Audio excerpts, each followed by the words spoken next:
वन्दे श्रुतज्ञानं वन्दे श्रुतज्ञानं वन्दे श्रुतज्ञानं वन्दे श्रुतज्ञानं। ओ देवादिदेवा करू तारी हूँ सेवा, हो देवादिदेवा करू तारी हूँ सेवा। वन्दे वन्दे वन्दे श्रुतज्ञानं वन्दे वन्दे वन्दे श्रुतज्ञानं वन्दे वन्दे वन्दे श्रुतज्ञानं वन्दे वन्दे वन्दे श्रुतज्ञानं वन्दे वन्दे वन्दे श्रुतज्ञानं वन्दे वन्दे वन्दे श्रुतज्ञानं वन्दे शासनं शासनं वन्दे शासनं शासनं।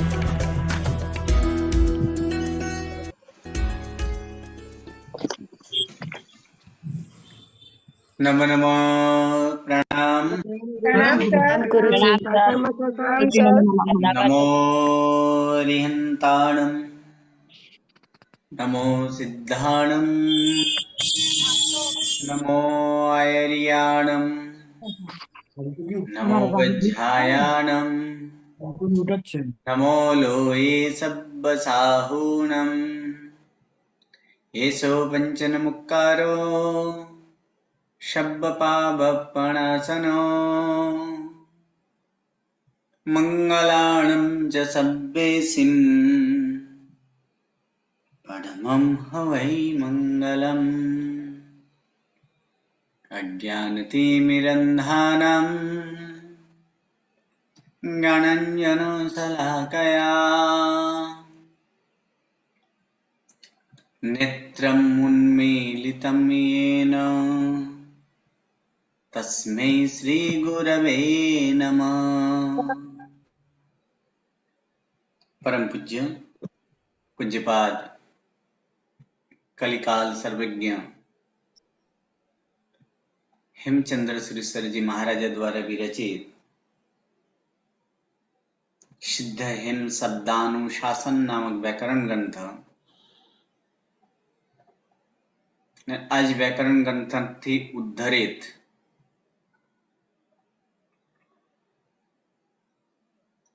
पूज्यपाद आचार्य भगवंत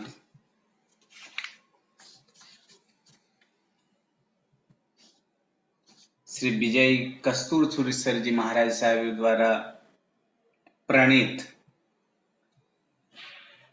आ प्राकृत विज्ञान पाठमाला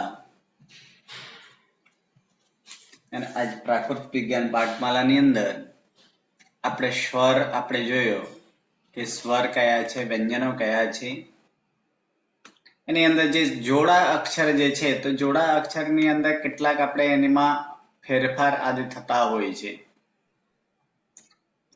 તો એ ફેરફારો કયા કયા છે તો એ ફેરફાર નીચે પ્રમાણે અહીં આપેલા છે।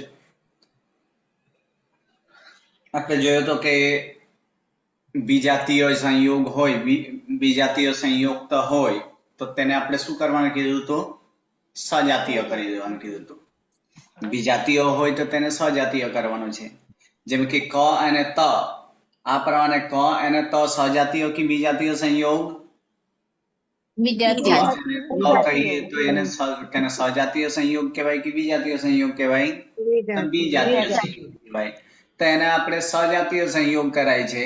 જેમ કે એની અંદર મુક્ત શબ્દ તરીકે છે આપણે મુક્ત, તો મુક્ત ની અંદર શું છે ક અને ત છે, તો ક અને ત નો સંયોગ ને આપણે સજાતીય કરીશું એટલે શું થશે મુક્ક। આજ પ્રમાણે વાક્ય, તો વાક્ય હોય તો ક અને ય નો જે સંયોગ છે એ પણ વિજાતીય કે સજાતીય વિજાતીય। એને પણ આપણે સર્ગ આપણે એને પણ આપણે સજાતીય કરી તો શું થાય વક્ક। આજ પ્રમાણે ચક્ર, ક અને ર, ક અને ર એ પણ કેવા છે? બીજાતીય છે. તો બીજાતીય છે એને પણ સહજાતીય કરશું એટલે શું થઈ જશે? ચક્ક. આ જ પ્રમાણે વિક્લવ, ક અને લ નો ક અને લ એ પણ કેવો છે? બીજાતીય છે. એને પણ આપણે સહજાતીય કરીશું એટલે શું થઈ જશે? વિક્કવ. આ જ પ્રમાણે પક્વ, તો ક અને ઉ નો સંયોગ છે તો તેને પણ આપણે શું કરીશું? પક્ક. પછી ઉત્કંઠા, તો ઉત્કંઠા આની અંદર છે તો ત અને ક આવ્યો. પહેલા ક અને ત જોયો તો શેમાં? મુક્તની અંદર. હવે એની અંદર આપણે શું છે? ત અને ક જો આવતો હોય તો ત અને ક આવતો હોય તો ત્યાં પણ આપણે સજાતીય કરીને શું થઈ જશે? ઉત્કંઠા. આ પ્રમાણે પછી ર અને ક, રેપ હોય તો રેપમાં પણ કેવો છે? ર કોનો રેપ થાય? ર નો રેપ થાય. તો એ રેપ છે કે એની અંદર રેપનો પણ જો આપણે એને પણ સજાતીયની અંદર કરીએ તો વિજાતીયને સજાતીયમાં કરીશું એટલે શું થઈ જશે? અક્ક. ઉલ્કા, તો ઉલ્કા આમાં પણ લ અને ક નો સંયોગ જે છે, લ અને ક નો સંયોગ આ પણ બીજાતીય છે. તેને સજાતીય કરીએ એટલે ત્યાં શું થઈ જશે? ઉલ્કા. ઉલ્કાને ઉક્કા. આ પ્રમાણે છે. કેટલાક જગ્યાએ આ પ્રમાણે આપણે બીજાતીય પણ રાખાય છે. જેમ કે દુઃખ, તો દુઃખ જે છે એમાં પણ આપણે શું છે કે એને પણ આપણે ક વર્ગની સાથે જ આપણે કરીએ તો ક અને ખ રાખી દીધા છે ત્યાં એટલે દુઃખ. પછી લક્ષણ જો હોય તો લક્ષણનો આપણે શું છે? લખન. આપણે એની અંદર લખન, ક અને ખ નો સંયોગ છે ત્યાં. એક્ચુઅલ ક અને મૂર્ધન્ય શ છે એ બીજાતીયનો હતો પણ ક અને ખ એ સજાતીય તરીકે પણ એને કહેવાય એ લક્ષણ. પછી વ્યાખ્યાન, તો વ્યાખ્યાન આની અંદર જે છે ખ અને ય નો છે તો એની અંદર ક અને ખ નો કરેલા છે એટલે શું થઈ જાય? વખાન. પછી લક્ષ્ય, તો લખ.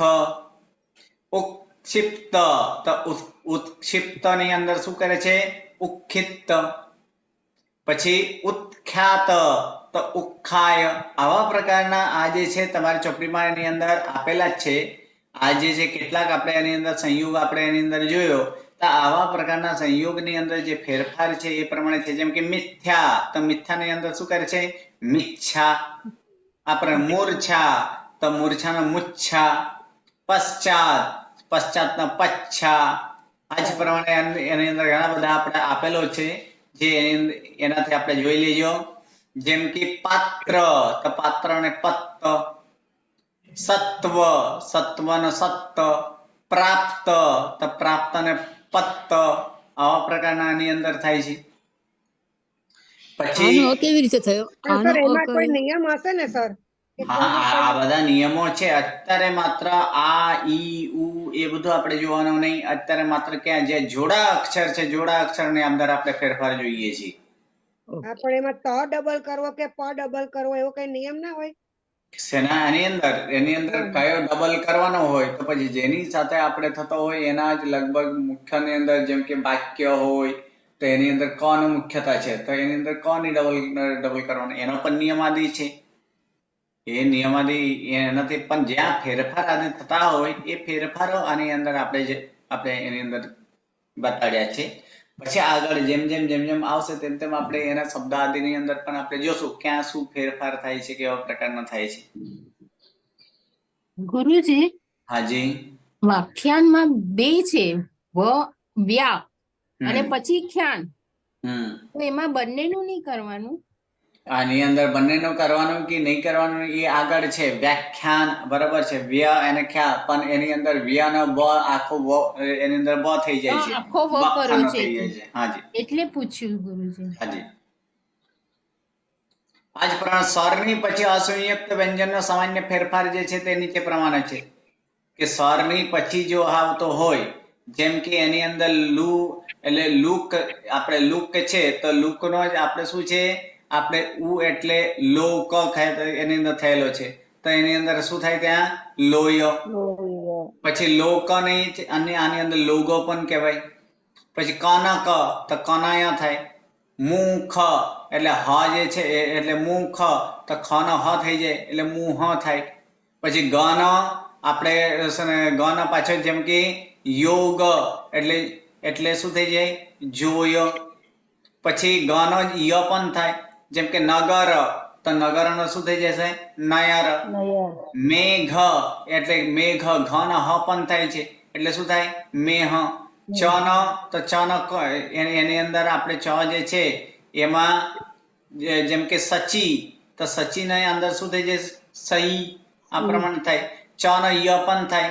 વચન, તો વચન શું થાય? વયન પણ થાય છે. પછી જ જે છે એ જ નો આપણે શું થાય?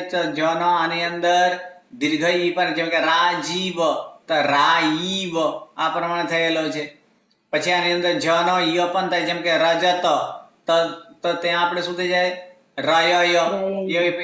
આ પ્રમાણે પણ એની અંદર થાય છે. એટલે જ્યાં આપણે એની અંદર સામાન્ય જે ફેરફાર છે એ ફેરફાર આની અંદર આપેલા છે. અત્યાર સુધી આપણે પાઠ આપણે ચાલુ જ કર્યા નથી. પાઠ આપણે એની અંદર આગળથી આપણે ચાલુ કરીશું. પણ એની અંદર જે ફેરફાર આદિ છે એટલે તે ફેરફારો એની અંદર કહે છે. જેમ કે રીપુ, તો રીપુ નો રીવું થાય છે. પછી પ નો વ પણ થાય છે, જેમ કે પાપ, તો પાપ પ નો વ થઈ જાય એટલે શું થઈ જશે? પાવ. પછી સફલ, તો ફ નો ભ પણ થાય એટલે શું થાય? સફલ. ફ નો હ પણ થાય છે, જેમ કે આની અંદર શું છે? એની અંદર કે સફલ, સફલ ની અંદર સહલ પણ એની અંદર કે બ નો ઉ થાય છે. સબલ, તો સવલ આ પ્રમાણે પણ થાય. ભ નો હ પણ થાય, જેમ કે સભા, સભા નો શું થાય? સહા પણ થાય. પછી ય લુક છે એટલે કે એની અંદર વિયોગ, તો વિયોગ જે છે તો વિયોગ એની અંદર વિયોગ આ પ્રમાણે ય નો ઓ પણ થાય છે. આદિમાં જ નો, આદિમાં ય નો જ થાય છે. આદિમાં ય હોય તો એનો જ થાય, જેમ કે યમ, યમ નો શું થઈ જાય? જમ. યાતિ, તો એની અંદર શું થાય? જાય. કોઈ ઠેકાને ર નો લ પણ થાય છે. કોઈક ઠેકાને એવા પણ થાય ર નો લ પણ થાય, જેમ કે દરિદ્ર, તો ત્યાં આપણે શું થાય? દલિદ્ર આ પ્રમાણે પણ થાય. વ લુક થયેલો છે, જેમ કે કવિ, તો કઈ પણ થાય. વ ને ય પણ થાય, જેમ કે લાવણ્ય, તો એની અંદર શું થાય? લાયન આ પ્રમાણે થાય છે. તાલબસ્ય અને મૂર્ધન્ય સત છે નહીં, એના જગ્યાએ આપણે શું લઈ લે છે? દંત સ લે છે. એટલે શેષ, તો શેષ ના અંદર ડાયરેક્ટ શેષ. શબ્દ, તો શબ્દ ના શબ્દ. આવા પ્રકારના આપણે જે છે એ ફેરફારો છે.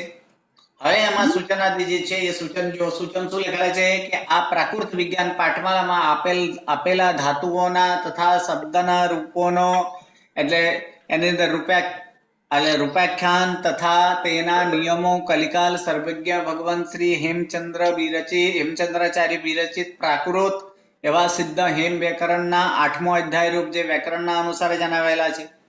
સંસ્કૃતમાં જેમ 10 ગણ છે, 10 ગણ અને તેમાં પણ પરસ્મયપદી, આત્મનેપદી, ઉભયપદી ધાતુઓ છે, તેના જુદા જુદા જે પ્રત્યયો આવે તેમ અહીં પ્રાકૃતમાં નથી. એટલો ખાસ આની અંદર ધ્યાન રાખવાનું છે. સંસ્કૃતમાં આપણે શું જોઈએ છે? પરસ્મયપદી, આત્મનેપદી, ઉભયપદી ધાતુઓ છે, એના જુદા જુદા પ્રત્યયો છે. 10 કાળમાં જુદા જુદા છે પ્રત્યયો, પણ એવા પ્રકારના પ્રાકૃતમાં એવા પ્રકારના નથી. પ્રાકૃતમાં કેટલા? તો પ્રાકૃતમાં વર્તમાન કાળ, ભૂતકાળ, અને ભૂતકાળની અંદર જ બધા આપણે સમાવેશ હસ્તાન, પરોક્ષા, અદ્યત અને ભૂતકાળના સ્થાને માત્ર એક જ શું છે? ભૂતકાળ છે. બરાબર છે. આજ્ઞાર્થ વિદ્ય એટલે આજ્ઞાર્થ વિદ્યાર્થ અને ભવિષ્યકાળ, ભવિષ્યકાળની અંદર જે સસ્તાની અને સામાન્ય ભવિષ્યને સ્થાને ડાયરેક્ટ આપણે શું છે? ત્યાં ભવિષ્યકાળ છે. એને ક્રિયાથી પરથી, અને આટલા કાળો જ એની અંદર એમાં આપણે આમાં જ વાપરાય છે. 1 મિનિટ ચાલુ રાખજો. હેલો,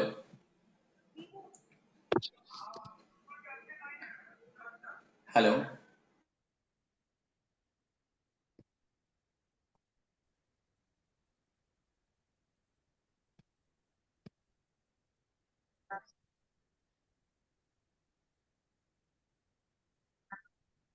હેલો ગુરુજી, અવાજ નથી આવતો. ગુરુજી ફોન ઉપર વાત કરે છે. હું ક્લાસમાં છું. આવાજ નથી આવતો ને? ગુરુજી ફોન ઉપર વાત કરે રહ્યા ની એના. ઓકે.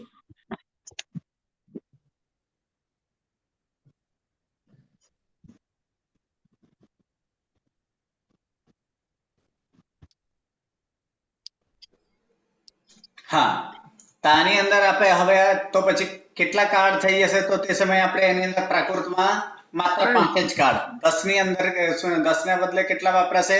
માત્ર 5 જ વપરાશે. વર્તમાન, ભૂતકાળ, આજ્ઞાર્થ અને વિદ્યાર્થનો એક જ છે, ભવિષ્યકાળ એક છે અને ક્રિયાધિપતિ.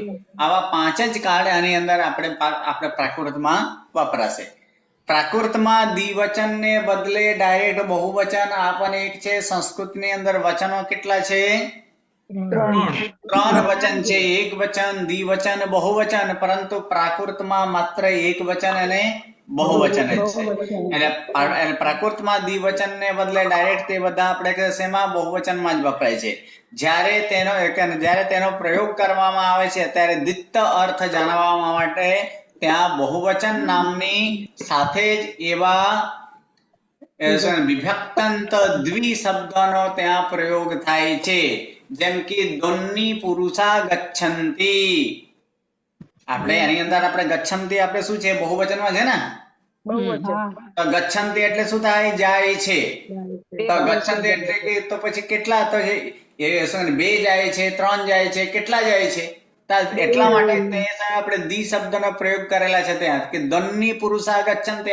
આ લખી દેવાથી તે શું થાય છે? દ્વિવચનમાં થઈ જાય છે. અર્થાત શું થાય? 2 પુરુષો જાય છે. એટલે શું થશે? ત્યાં આપણે દ્વિ શબ્દનો ત્યાં ઉપયોગ એટલે કે દ્વિ શબ્દનો પ્રયોગ ત્યાં કરવામાં આવે છે. બહુ બધો અવાજ આવે છે, બહુ કોનો અવાજ આવે અવાજ છે? બે મ્યુટ જ રાખો જેનો અવાજ આવતો હોય.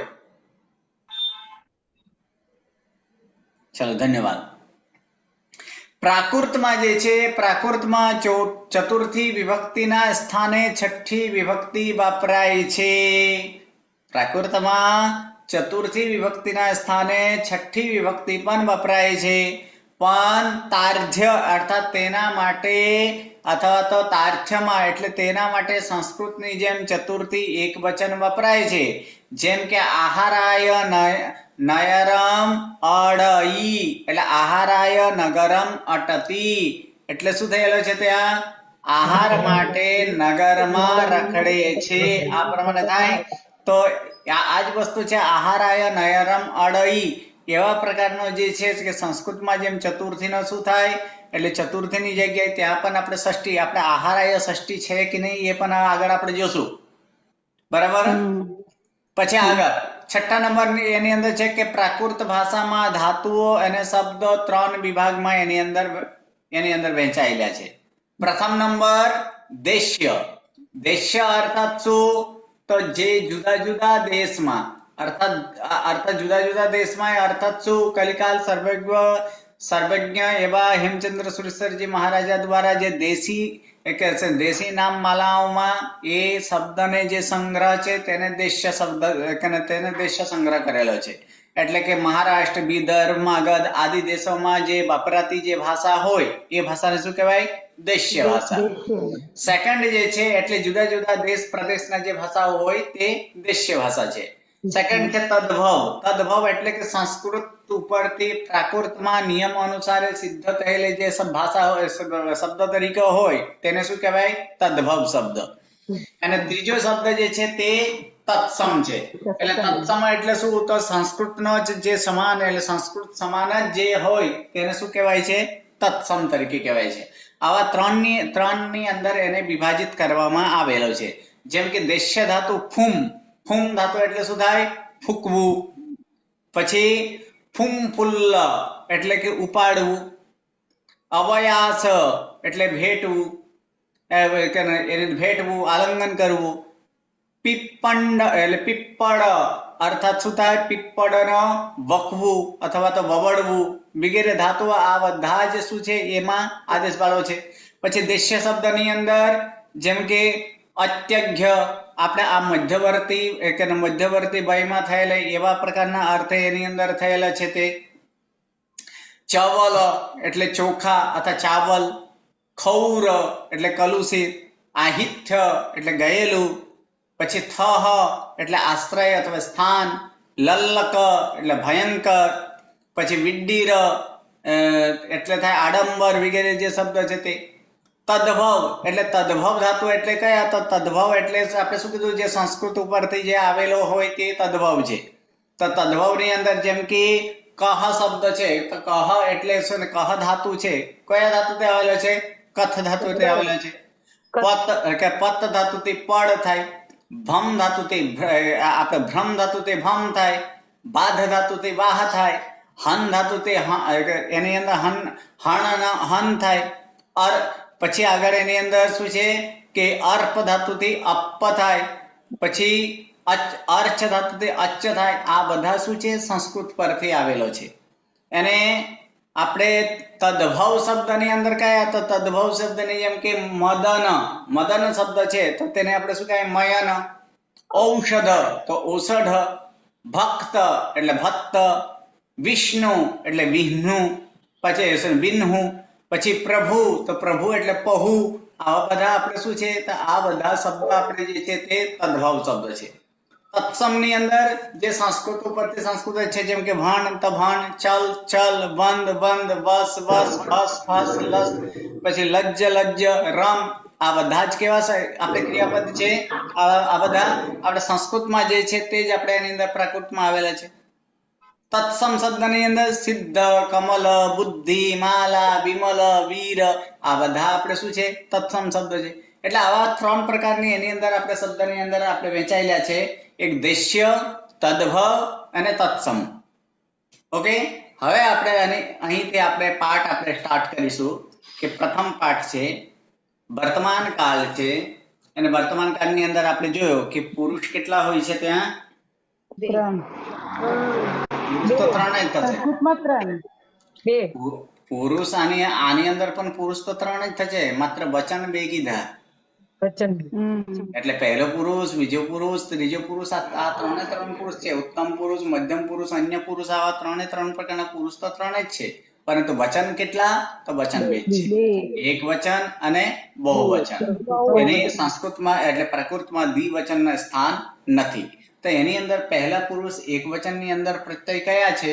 તો આપણે સંસ્કૃતમાં પહેલા પુરુષ એક વચન ની અંદર પ્રત્યય કયો છે? મી છે ને. સંસ્કૃતમાં શું છે? વર્તમાન કાળની અંદર પરસ્મયપદી આદિ ધાતુઓને ત્યાં શું છે? મી છે. આની અંદર શું કીધું કે પરસ્મયપદી, આત્મનેપદી, ઉભયપદી હોતા નથી, માત્ર એક જ તરીકે જ છે. ત્યાં આપણે માત્ર વર્તમાન કાળ જ જોવાનું છે. બરાબર છે. એમાં પરસ્મયપદી, આત્મનેપદી, ઉભયપદી આવા પ્રકારના ધાતુ નથી, માત્ર એની અંદર ધાતુ જ છે. આ એક એની અંદર પ્રાકૃતમાં સહેલું તરીકે છે. તો અહીં આપણે જે છે કે મી પ્રત્યય જે છે, પહેલો પુરુષ એક વચન ની અંદર પ્રત્યયો કયા છે? મી પ્રત્યય છે. બરાબર છે. એટલે મી પ્રત્યય જે છે એ મી પ્રત્યયનો જ આની અંદર આપણે પ્રાકૃતમાં શું થાય છે? મી પણ થાય અને એ પણ થાય. કયું થાય? મી પણ થાય છે અને એ પણ થાય છે. અને બહુવચન ની અંદર પ્રત્યય આપણે કયા છે? મસ એટલે કે એક્ચ્યુઅલ આની અંદર મિચ્છામિ કળમ મી અને એ. મી અને એ એટલા માટે આપેલો છે. મી કોના માટે છે? પરસ્મયપદીમાં મી હતો સંસ્કૃતમાં. અને આત્મનેપદી ની અંદર વર્તમાન કાળની અંદર આપણે શું લગાડતા હતા? વંદે, વંદાવહે, વંદે, એ લગાડતા હતા ને. તો આ બંનેને સ્થાને આપણે શું છે કે બંનેને સ્થાને માત્ર એક જ છે, ત્યાં આપણે શું વાપરાય છે? મી જ વાપરાય છે. બરાબર છે. અને બહુવચન ની અંદર તો બહુવચન ની અંદર મસ અને મહે આટલું જ વાપરાય છે ને. મસ અને મહે. એટલે મહે કોના હતો? આત્મનેપદીમાં મહે. તો એનો જ આપણે શું છે? એમાં આત્મનેપદીમાં મહે છે, એની જગ્યાએ આપણે અહીં આપણે શું કરે? આપણે કેટલા પ્રત્યયો છે? 3 પ્રત્યયો છે. કયા છે? મો, મુ અને મ. એટલે મો, મુ, મ આપણે 3 થાય એમાં. અને સંસ્કૃત ની અંદર આપણે શું થાય છે? મસ અને મહે આટલું જ હતું. હવે એની અંદર આપણે જે છે ધાતુ કેટલાક આપેલા છે. એની અંદર તમારે એમાં ધાતુ છે, પરંતુ ધાતુની અંદર તો સૌથી પહેલા એનો આપણે રૂપ આદિ કરીશું. તો ધાતુ આપણે એની અંદર ધાતુ જોઈ લો. કયા કયા ધાતુ છે? એટલે એક કહ ધાતુ છે, ગચ્છ ધાતુ છે, પછી ચલ ધાતુ છે, જાણ ધાતુ છે, મૂળ ધાતુ છે, પછી જેસ ધાતુ છે. આ બધા આપણે એની અંદર આપણે ધાતુ જોશું. પણ એનો રૂપો શું થશે? પહેલો પુરુષ એક વચન ની અંદર આપણે રૂપ કરવા જઈએ તો પહેલો પુરુષ એક વચન ની અંદર રૂપ કેવા પ્રકારનો થશે? તો આની અંદર આપણે રૂપ જો કરીએ તો શું થાય છે? તો એના જ આપણે નિયમો પહેલા આપણે જોઈ લઈએ. પ્રત્યય શું છે? તો પ્રત્યય એની અંદર જોઈ લો. એકવચનનો પ્રત્યય શું છે? મી છે. અને બહુવચનનો પ્રત્યય શું છે? મો, મુ, મ. આપણે 3 3 બરાબર. શું થાય? મો, મુ અને મ. એટલે યાદ રહેશે ને? એકવચનનો પ્રત્યય પહેલો પુરુષ એકવચનનો પ્રત્યય મી, અને પહેલો પુરુષ બહુવચનનો પ્રત્યય મો, મુ, મ. ચલો હવે એના જ આપણે રૂપો આપણે જોશું. એના નીચે આપણે 2 ફૂટનોટ છે, એ ફૂટનોટ આપણે જોઈજો. ફૂટનોટમાં શું કહે છે કે પ્રાકૃતમાં દ્વિવચન હોતું નથી, તેના સ્થાને બહુવચન વપરાય છે. અને આ પ્રયોગ કરતી વખતે દુ શબ્દનો આપણે એટલે દી શબ્દનો પ્રયોગ ત્યાં થાય છે. એટલે કે અમહે દોનની બોલીમાં આપણે શું છે? આપણે બે બોલીએ, આ પ્રમાણે થાય. તો એક વચનમાં આપણે શું છે? એક વચનમાં મિહિ ની સ્થાને મહાપ્રયોગ કરાય છે. અને કોઈ સ્થાને પ્રાકૃત સાહિત્યમાં વપરાયેલા આવા પ્રકારના પણ દેખાય છે, જેમ ભગવઈ મહાપસાઓ તા એહી ગચ્છમ્મઃ. આવા પ્રકાર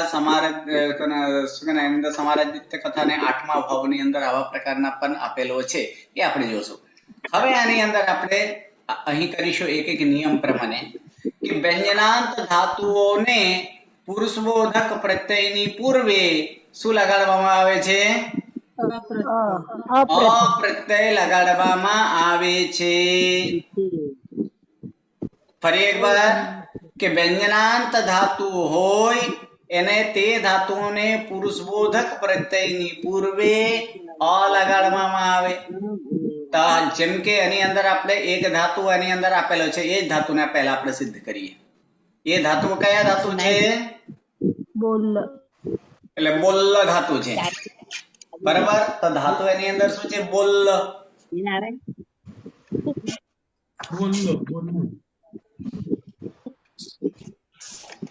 બોલ ધાતુ છે. કેવા ધાતુ છે? વ્યંજનાંત ધાતુ છે. વ્યંજનાંત ધાતુ છે. પહેલો પુરુષ એકવચનનો પ્રત્યય આપણે લગાડીએ. કયો પ્રત્યય છે? મી પ્રત્યય છે. હવે નિયમ પ્રમાણે શું કહે છે કે વ્યંજનાંત ધાતુ હોય અને આ પ્રત્યય મી પ્રત્યય કહેવાય, પુરુષબોધક પ્રત્યય કહેવાય ને? પુરુષબોધક પ્રત્યય કહેવાય. કયો છે? પહેલો પુરુષ એકવચનનો પ્રત્યય. એટલે પહેલો પુરુષ એકવચન એટલે આ પુરુષને દર્શાવનારું પ્રત્યય છે. એટલે પુરુષબોધક પ્રત્યયની પૂર્વે આપણે શું લગાડવામાં આવે છે? કહે છે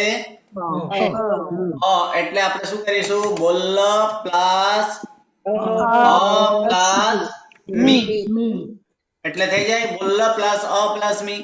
પછી એની અંદર આપણે જો શું કહે છે કે પહેલા પુરુષના મી પ્રત્યયની પૂર્વે અ નો શું થાય છે? આ વિકલ્પે થાય છે. એટલે અનો આ વિકલ્પે થાય એટલે એકવાર જ્યારે આપણે એનું કરીશું ત્યારે આપણે એની અંદર શું થાય છે? વિકલ્પે થાય એટલે એકવાર આ કરી દેશું એટલે બલ્લ પ્લસ આ પ્લસ મી, અને એકવાર શું રાખીશું? બલ્લ પ્લસ અ પ્લસ મી. એને પદ બંનેને પદ બનાવી દઈએ તો એકમાં પદ શું બનશે? બોલ્લામી. અને બીજામાં પદ શું બનશે? એટલે બોલ્લામી.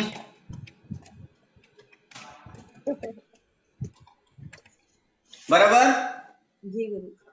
એટલે શું થાય? બોલ્લામી અને બોલ્લામી આવા પ્રકારના.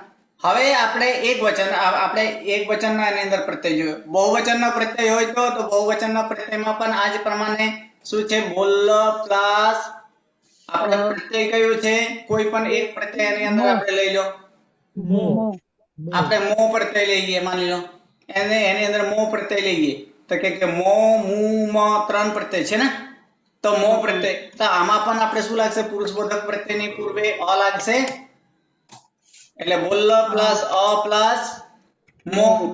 હવે એની અંદર જો ત્રીજા નંબર નિયમમાં શું કહે છે કે મો, મુ અને મ પ્રત્યયની પૂર્વે જો અ હોય તો અ નો આ તથા ઈ વિકલ્પે થાય છે. શું થાય છે? આ તથા ઈ વિકલ્પે થાય છે. એટલે એની અંદર આપણે રૂપ કેટલા થશે? 3 થશે. એટલે શું થઈ જશે? એક બાર તો શું છે? અ નો આ વિકલ્પે કરીએ તો અ નો એકવાર અ નો અ જ રાખીએ તો શું થાય? તો અ નો અ રાખીએ તો તે સમયે આપણે શું થઈ જશે? બોલ્લમો આ પ્રમાણે થશે તે સમયે બોલ્લમો. એક બાર અ નો આ કરીએ તો તે સમય શું થઈ જશે? બોલ્લ પ્લસ આ પ્લસ મો કરીએ તો પછી ત્યાં શું થઈ જશે? બોલ્લામો. અને એક વાર ઈ કરીએ તો બોલ્લ પ્લસ ઈ પ્લસ મો એટલે તે સમય શું થઈ જશે? બોલ્લીમો. આ પ્રમાણે 3 રૂપ થશે. એટલે કયા થઈ જશે કે બોલ્લમો, બોલ્લામો અને બોલ્લીમો. આ પ્રકારે કે પૂર્વના જે અ છે એ અ નો આ તથા ઈ વિકલ્પે થાય એટલે એનો અર્થ અ નો અ રખાય તો તે સમયે બોલ્લોમો થાય. અને અ નો આ કરીએ તો તે સમયે બોલ્લામો, અ નો ઈ કરીએ તો તે સમયે શું થાય? બોલ્લીમો. એટલે આવા 3 રૂપ થાય. અને વર્તમાન કાળના આગળ કહેવાતા બીજા અને ત્રીજા. હા બોલો. આની અંદર આપણે 3 પ્રત્યયો બતાવ્યા ને, મો, મુ ને મ. હા, આની અંદર તો માત્ર એક નો જ આપણે બતાવ્યા છે. હા, એટલે હજી તો બાકીના મુ આપણે એટલે એના સાથે મુ નો 3 થાય, મ નો 3 થાય એટલે કેટલા થશે? 9 થશે. 9. હા, 3 તરી 9 થશે. એટલે તમારે એક જ હજી તો એના 3 9 રૂપ. આગળના 2. આ જોતા જ અત્યારથી કેમ ગભરાવો છો? ગુરુજી આપણે કીધું કે સરળ છે એટલે આ જો એકદમ માત્ર યાદ રાખવાનો. અ નો શું થાય? અ નો આ થાય છે તો ઈ થાય છે એટલું જ છે. માત્ર પ્રત્યય ચેન્જ કરવાનો છે ને. નિયમ છે કે ધાતુના અંત્ય અનો આ થાય છે બંનેમાં, એક વચન અને બહુવચન. એ તો બરાબર થઈ ગયું. અને આ અથવા વી ઈ પણ થાય છે વિકલ્પ. એટલે એ તો હા, માત્ર પ્રત્યય યાદ રાખવાનું. એટલે પ્રત્યય યાદ રાખીને બાકી નિયમ તો સેમ ટુ સેમ છે ને. હા. એટલે બોલ્લામો થાય, બલ્લામો થાય, બલ્લીમો થાય. બરાબર છે. આજ પણ મુ કરીએ તો શું થાય? બલ્લામુ, બોલ્લામુ અને બોલ્લીમુ. આજ પણ મ કરીએ તો તે સમય શું થશે? બોલ્લામો, બોલ્લામો અને બોલ્લીમો. આ પ્રકારનો પણ થાય. પેલા સાદો ધાતુ લેવા જેવો હતો. હા, એના પછી ધાતુ લઈએ છીએ. આ તો ઉદાહરણ તરીકે જે છે એ આપે છે. એ સિવાય પણ દ્વારા આપીએ છીએ. સંયુક્ત ન હોય એવા પ્રકારના ધાતુઓ પણ આપણે જોઈએ છીએ. પછી આગળ કહે છે વર્તમાન કાળના આગળ કહેવાતા એટલે બીજા અને ત્રીજા પુરુષ. તો બીજા અને ત્રીજા પુરુષની અંદર જે બીજો પુરુષ એક વચનની અંદર પ્રત્યય શું છે? સે. સે પ્રત્યય જે છે એની અંદર સે એ પ્રત્યય એવા સર્વ પુરુષ બોધક પ્રત્યય લગાડતા પૂર્વનો અ નો શું થાય છે? એ થઈ જાય. ત્યાં આપણે શું થાય કે સર્વ પુરુષ બોધક ની અંદર શું થઈ જશે? અ નો શું થઈ જશે? એ થશે. એટલે કયા પ્રમાણે? તો એ આપણે બીજા પુરુષ અને એની અંદર ત્રીજા પુરુષમાં જશું. અત્યારે માત્ર પહેલો પુરુષ આપણે જોઈએ છે. તો પહેલો પુરુષની અંદર આપણે શું થાય? જેમ કે ભણ ધાતુ આપણે જોઈએ તો ભણ ધાતુ જે છે તો ભણ ધાતુનું રૂપ કેટલા થશે? જુઓ, આપણે સર્વ પુરુષની એની અંદર કીધું તો સર્વ પુરુષ એટલે કે એમાં આપણે કયા? તો એમાં બીજા અને ત્રીજા પુરુષમાં પણ જેમ આપણે એ થશે એટલે અ નો એ થશે તો અહીં પણ અ નો એકવાર એ થશે. બરાબર. એટલે સર્વ પુરુષ એટલે પહેલો પુરુષમાં, બીજો પુરુષમાં, ત્રીજો પુરુષમાં પણ થશે. એટલે એનો અર્થ એ થયો આપણે જે એક વચનમાં આપણે 2 રૂપ કર્યા હતા એની અંદર ત્રીજો રૂપ પણ થશે. કયું થશે? તો બોલ્લ પ્લસ અ નો જે સમય એ થશે એ પ્લસ મી એટલે તે સમય આપણે રૂપ શું થઈ જશે? એટલે તે સમય આપણે રૂપ થઈ જશે બોલ્લેમી. આવા પ્રકારનો પણ ચોથો નિયમ ફરીથી કહો ને. ચોથો નિયમ શું કહેવા માંગે છે? વર્તમાન કાળના આગળ કહેવાતા બીજા અને ત્રીજા પુરુષના જે સે એ પ્રત્યય, સે એ વગેરે જે પ્રત્યયો છે એ સિવાયનો એટલે સે અને એ પ્રત્યય સિવાય એવા સર્વ પુરુષ બોધક પ્રત્યય એટલે જેટલા પણ પુરુષ બોધક પ્રત્યય છે એમાં તો સે અને એ ને છોડીને. બરાબર છે. એટલે પુરુષ બોધક પ્રત્યય કેટલા થશે? તો પુરુષ બોધક પ્રત્યય આપણે સામાન્યથી આપણે જોઈએ.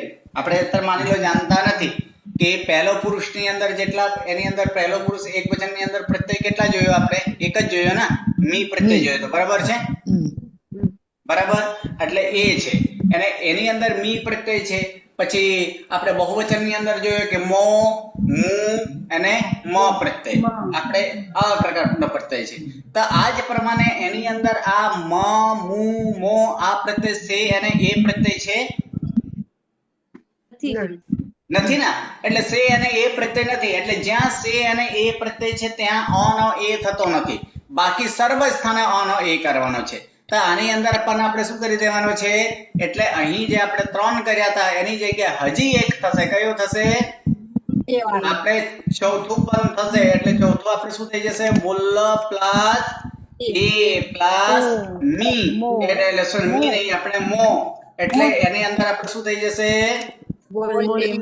હા બોલ, હા એની અંદર થઈ જશે બોલે મો. આવા પ્રકારના થશે. અને ઉપરના એક વચનમાં જે બોલ્લામી અને બોલ્લામી હતો એની જગ્યાએ બીજો પણ એક થશે. શું થઈ જશે? બોલ્લેમી. આ પ્રમાણે પણ થશે. તો 3 થઈ ગયા આમાં સર આપણે હા, એટલે એક વચનમાં 3 થાય અને બહુવચનની અંદર 3 એટલે કેટલા થશે? તો બહુવચનની અંદર 1 2 3 4 એટલે 4 કરી 12. 4 થશે. એટલે આપણે સર આમાં જે નિયમ હતો કે ધાતુના અંત્ય પેલો અ નો આ વિકલ્પે થાય છે, બરાબર?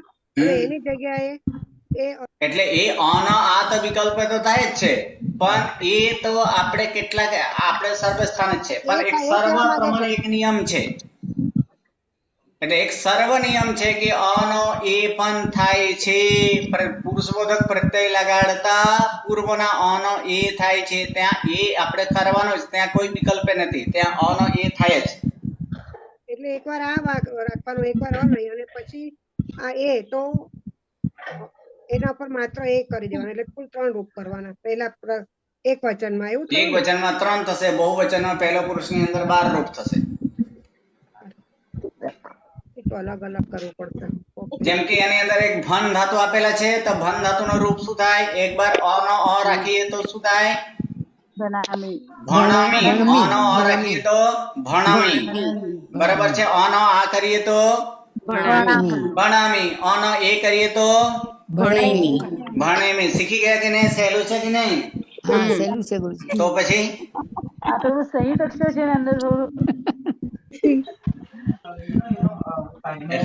એટલે આ ગભરાવો નહીં, આ તો સ્ટાર્ટિંગ જ છે. આપણે થોડું થોડું છે, આપણે એ આપણે થઈ જશે. માત્ર આટલો રૂપ યાદ રાખવાનો. અ નો અ પણ થાય, અ નો અ રહે, અ નો આ થાય, અ નો એ થાય. આટલું યાદ રહેશે કે નહીં રહે? રહેશે ગુરુજી. રહે ને? બસ. હા, એટલે આ જ પ્રમાણે માની લો હવે કહ ધાતુ છે, તો કહ ધાતુનો રૂપ શું થશે? કહામી, કહામી, કહેમી. હા બરાબર છે? આ જ પ્રમાણે ચલ ધાતુ છે, તો ચલ ધાતુનું એક વચનનું રૂપ શું થશે? ચલામી ચલમી ચલમી, ચલામી, ચલેમી. હા હસ ધાતુ લઈએ તો હસામી, કયા? હસામી. આપણે અત્યારે જે ધાતુઓ છે એ ધાતુ જુઓ ને, પછી તમારા અસ ધાતુ, વસ ધાતુ પછી આપણે જોશું. અત્યારે જે ધાતુઓ છે સ્ટાર્ટિંગ ના જે છે એવા પ્રકારના ધાતુઓ પહેલા અત્યારે લો. બરાબર છે? જેમ કે જેમ ધાતુ છે, તો જેમ ધાતુનો શું થશે? જેમમી, જેમામી, જેમેમી. આ થશે. આ જ પ્રમાણે આપણે જેમ કે નમ ધાતુ છે, તો નમ ધાતુનું શું થશે? નમમી નમમી, નમામી, નમેમી. બરાબર છે? હવે આપણે બહુવચનના કેટલાક યાદ કરી લઈએ. તો ભન ધાતુનો પહેલા મુ સાથે, તો મુ સાથે આપણે યાદ કરીશું તો આપણે શું થાય એની અંદર પહેલા 3 તો આપણે યાદ રાખવાનું. મુ ની સાથે આપણે કેટલા? 3 નહીં 4 યાદ રાખવાનું. મુ ની એટલે મો ની સાથે 4, મુ ની સાથે 4, મ ની સાથે 4. કયા 4? એક તો અ નો અ જ રહે, બરાબર? એક અ નો આ થાય, 2 થયો. અ નો ઈ થાય, 3 થયો. અને અ નો એ થાય, 4 થઈ જાય. જી યાદ રહેશે? અ નો અ, અ નો આ, અ નો ઈ અને અ નો એ. એ બરાબર. યાદ રહેશે? 4 જી ગુરુજી. અ આ ઈ એ એટલે યાદ રહેશે ને?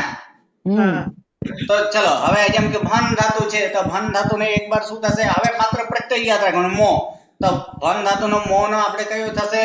તો એક તો ભન મો.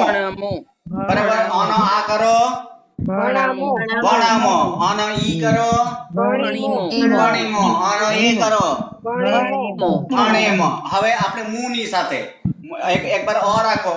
ભણમું ભણામું ભણીમું ભણેમું એટલે શું થાય? અને બીજું ભણીમું. હવે આપણે આની અંદર મ છે તો અ નો અ રાખો એટલે ભણમો ભણામો ભણામો. પછી આપણે ભણીમો એટલે ભણીમો. યાદ રહી જાય કે ના રહે? રહેશે ગુરુજી. તો આ જ પ્રમાણે કહ ધાતુ છે. માની લો કહ ધાતુ, તો કહ ધાતુ ને એક વાર શું થશે?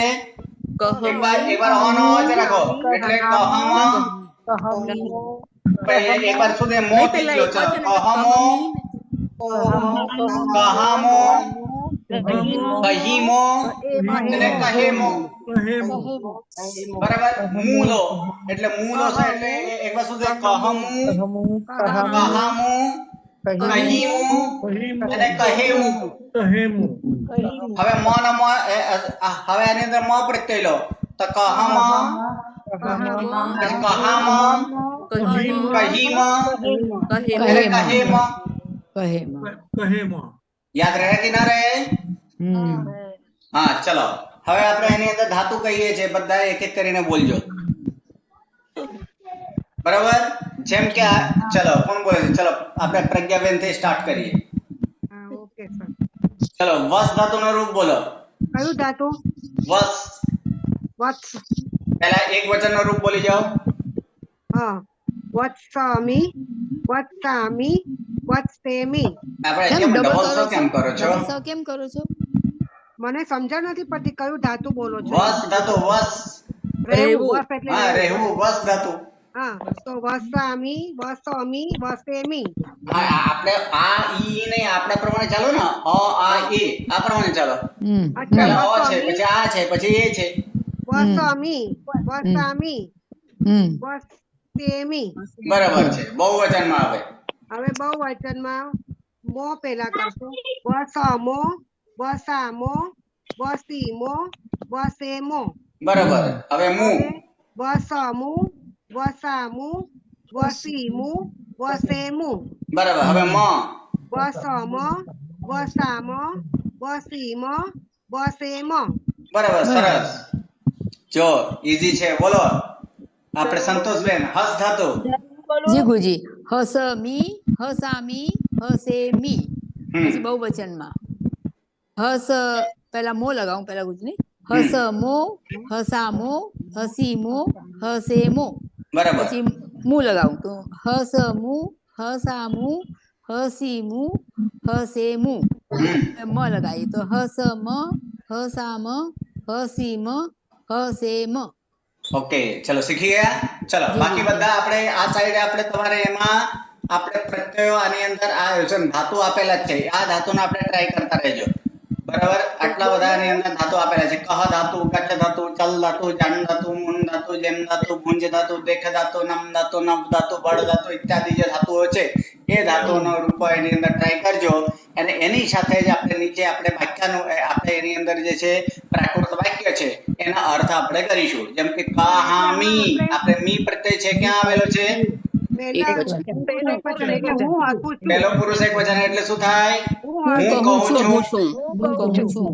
બરાબર છે. આજ પ્રમાણે અંદર જાણમો આપણે કયું છે? અમે જાણીએ છીએ. અમે જાણીએ છીએ. બરાબર છે. બે બોલવાના ને સર. અમે અને અમે બે એમ હા બોલવાના. આની અંદર આપણે ધોની શબ્દ યુઝ કરવો હોય તો કરી શકાય. અત્યારે આપણે ધોની શબ્દ આપણે યુઝ નથી કરતા. આપણે બધા એક વચન અને બહુવચન જ છે. આટલું જ એ કરો ને. આપણે બે બદલા બે દ્વિવચન પહેલા બધા જ આપણે બહુવચનમાં જ આપણે લીધેલા છે. આપણે ધોની શબ્દ આપણે નથી કરીએ.